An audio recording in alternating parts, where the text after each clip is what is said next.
So I'm on a like 29 hours flight from Bahrain to Tucson, Arizona, and I have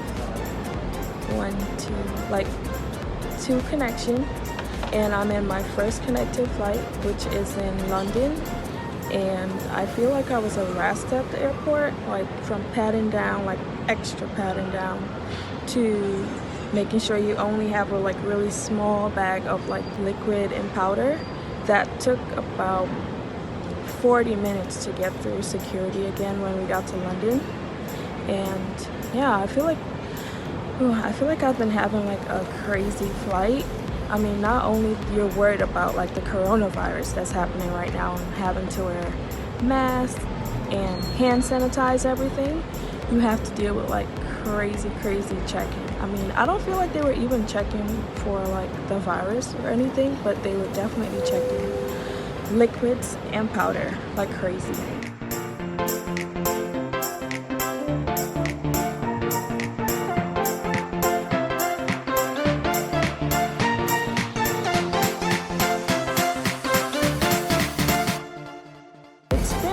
A pretty pleasant flight, but we've had a few ups and downs. Like when we call an Uber to get to go to the airport in Bahrain, he was like, "I'm not taking any luggage." Dude, you saw us request an Uber to go to the airport. More than likely, we will have luggages. So yeah, he got cursed out, and we just got a next Uber, and I will give him a terrible review, by the way. And here, I feel like I was harassed again. Like, it's been like a crazy ride so far, and I think I'm only halfway through. So next flight, so it's about 7 hours and a half from Bahrain to London. So the next flight we're gonna take is from London to LA, and then LA to Tucson, Arizona, but we still have like at least 12 hours of flying ahead of us. So yeah, wish me luck. I'll keep you guys posted, and remember, if you're flying right now, definitely try to stay safe.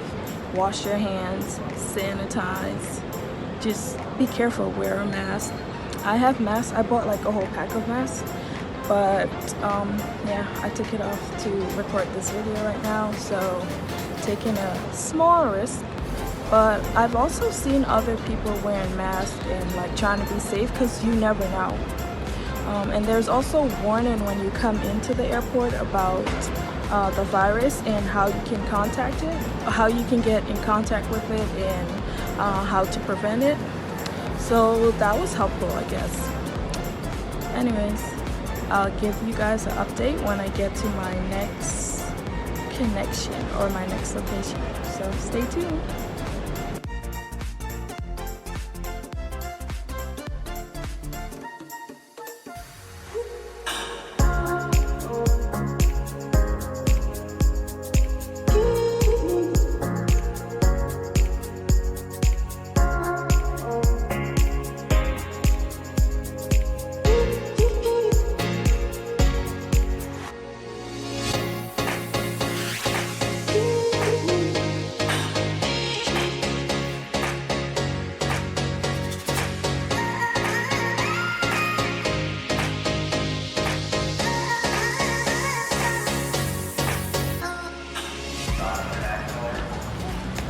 Guys, after 29 hours of flight, I mean, the moment you get out of the airport, this is what you see. So that's how you know you're in Arizona.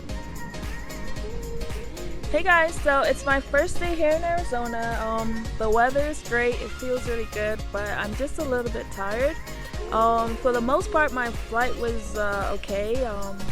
Transitioning went pretty quickly, even though I had like long layovers, so maybe 5 hours here, 4 hours there. But we stopped about 3 times before we got to Arizona. So from Bahrain to London. So from Bahrain to London was about 7.5 hours, and then we waited for maybe 5 hours. I'm not sure because just processing took us a very long time. And then that airport was cool. I mean, we were really, for sure, I was definitely worried about like the coronavirus that's going around and like how to stay safe, how to protect yourself. So before I left Bahrain, I actually bought like hand sanitizers, masks, wipes. So we wiped everything down before we sat down on the plane. And it was scary. It's a scary time to fly, I should say, but what can we do? We have to keep going with our life, but you definitely have to stay safe. And I didn't say the airports, they really didn't have that much of like urgency of how I feel when I look at the news, so I felt like it wasn't as urgent. Like in London, for sure, they had a sign of like different symptoms that you can look for, but when we landed in America, so like LA, I saw no signs, no issues about like how to protect yourself, how to stay safe. But I did see a lot more people wearing like face masks and like hand sanitizer, just try to be germ free as possible. So I actually did wear a mask for most of it, but I mean it's pretty uncomfortable, especially if it's your first time wearing a mask.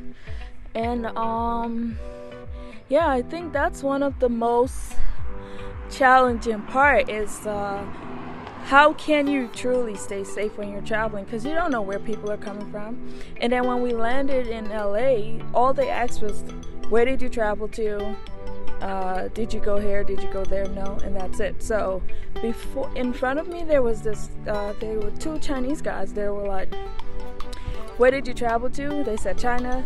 Did you go to Wuhan? I think that's how you say the city's name. And they said no. And then boom, they stamped their passport, and that was it. So really, no like true security check in terms of like checking for the virus or anything like that. So it's pretty scary traveling, but overall I had a pretty good flight. Landing in London was quite an experience. It was very exciting because I felt like the plane was a roller coaster, and the turbulence was crazy. I mean, I think I screamed in the plane. I was like, ah! But I mean, it was really scary landing. I don't know, maybe just bad weather, I'm not sure, but I'm telling you, it was terrifying. Flying is definitely a risk, right? We all try to be safe, but flying is definitely exciting, but there's those times where you just wish you can just land and be on the ground already, and that's exactly how I felt when I was landing in LA, I believe. But overall, my flight was pretty good. I think it went by fast, even though like from London to LA was about 11 hours or 10 and a half hours. It went by pretty quickly, and transition, like I said, was pretty quickly, so I really couldn't record in the other airports that I stopped at, but that's because transition was so tight. And I think once you land in America, it don't matter where you're going, you have to get your baggage and recheck it to your last destination. So that took a long time navigating that airport, because I'm not sure, like we had to ask a bunch of people like, how do you go here, where do you go there, where do you do this, and I don't know, it felt like kind of chaotic a little bit, but for the most part flying was pretty easy. And I thought the transition would have been difficult, like a long time to wait, but it went by so quickly. I didn't feel it as much, but happy to report I made it here safely. And I'm excited to be here. It's going to be, we'll probably explore Arizona a little bit more. I came here before, like 2018, but this time I'm going to go to a few of the mountains and check it out. We'll probably go skiing, and so yeah, you guys should be excited. I have a lot more videos coming your way. And if there's any video that you would like for me to make or you'll like to see from me, just leave a comment in the comment section below and let me know. So I definitely have a lot more exciting videos for you guys. And don't forget to like this video, subscribe, and just stay tuned for more awesome things that's coming. And I'll show you what they have to offer in Arizona. Actually, here the first thing I saw was this grapefruit tree. I thought it was like an orange tree or whatever, I'm not sure, but it's a grapefruit tree and it's so beautiful. I'll show you guys later on. You can probably see it in my background, but like that's just the kind of stuff that you can see here in Arizona. I think I went out for a walk, I saw like a lemon tree, I saw like a orange tree, and then like our neighbors, they have a grapefruit tree and an orange tree. So yeah, it's kind of cool.